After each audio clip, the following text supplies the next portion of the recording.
Hi students, this is Ajanta ma'am. Today I am back with another video. This video is about Macbeth, Act 3, Scene 2, around lines 13 to 19. Macbeth says, "We have scotched the snake and not killed it. She'll close and be herself. Whilst our poor malice remains in danger of a former tooth. But let the frame of things disjoint, both the worlds suffer, or we will eat our meal in fear and sleep, in the affliction of these terrible dreams that snake us nightly." Now, what does Macbeth mean by this? Macbeth says this to his wife. These lines he speaks to his wife, Lady Macbeth, when Macbeth meets his wife in their castle after his consultation with the two murderers, finalizing his plan to kill Banquo. Macbeth says these lines, and he says that he has wounded the snake but not killed it. So when the wound will heal up, the snake will become dangerous again. The snake obviously is Banquo, who is threatening Macbeth and his wife. By threatening, I mean they are threatened by his nobility of nature, by his royal bearing, and the fact that he knows too much. Banquo is the one who threatens them in their sleep with the terror of frightening dreams which agitates them every night. Macbeth has the realization that it would be much better to be in the company of the dead whom he envies, because the dead, that is Duncan, is enjoying perfect peace in their graves, while in his grave, while he is suffering from mental torture in the state of restless frenzy. Lady Macbeth tries to console her husband, and she suggests for him to be bright and merry among the guests. These lines, therefore, depict the state of his affliction which Macbeth is experiencing after the murder of Duncan. He has a feeling not of remorse but of infirmity. Macbeth is haunted by the possibility of the crown which would eventually pass to Banquo's descendants.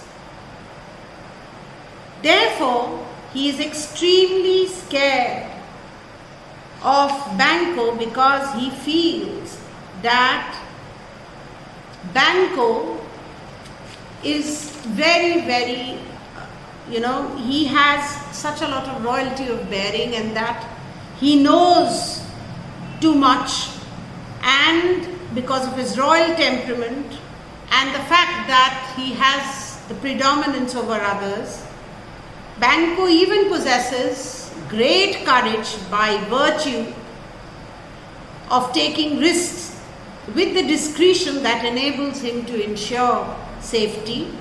And for such virtuous qualities of Banquo, Macbeth is afraid of him. And Macbeth feels that Banquo's guardian spirit were rebuked. And therefore he refers to Mark Antony whose guardian spirit was rebuked by Octavius Caesar. Thank you for watching. Continue to watch my videos for a complete analysis into your Macbeth. So, Macbeth is not a hardened criminal. He has a knowledgeable conscience to feel his guilt. And so he thinks that he has handed over his immortal soul to the devil by murdering Duncan. But it is futile, as his heirs will never be the kings of Scotland like him. And this very quality will go to, this very thing will go to Banquo's descendants as per the prophecies of the witches. This is what irks him. And Macbeth says that he could destroy Banquo by using his own authority, by merely justifying the action by saying that it was his kingly humor. But he wants complete secrecy, therefore he wants complete secrecy of the murder of Banquo for many reasons. Because after Banquo's fall, who is his enemy, after the death of Banquo, Macbeth must lament bitterly over the death of his dear friend and well-wisher, only to deceive people. So, Macbeth does not want to lose support of the people, and thereby he plans the murder of Banquo as well as his son Fluence.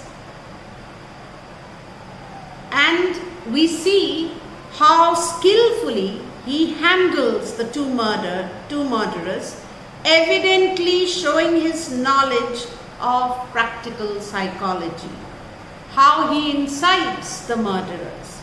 And his diplomatic strategy is also to be credited here with a deterioration of moral exactness.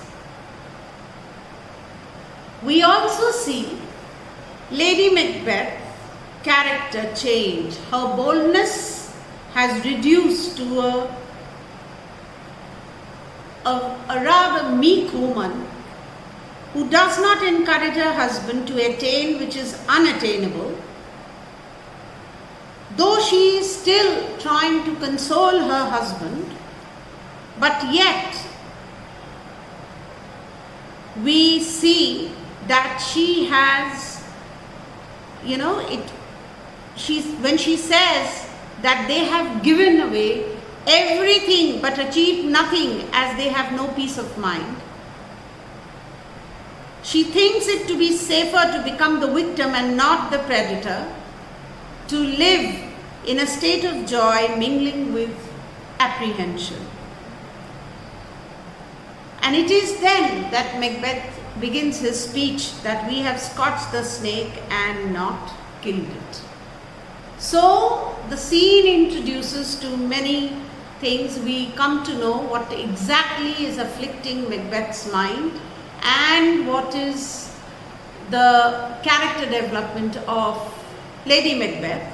She is already regretting her decision of murdering Duncan. So Macbeth advises his wife, Lady Macbeth, to be innocent of any knowledge because he wants to protect her. He can see that she is now mentally, there's a deterioration, and so he wants to protect her, and thereby he does not involve her in any kind of plans of murder. Thank you once again for watching my videos.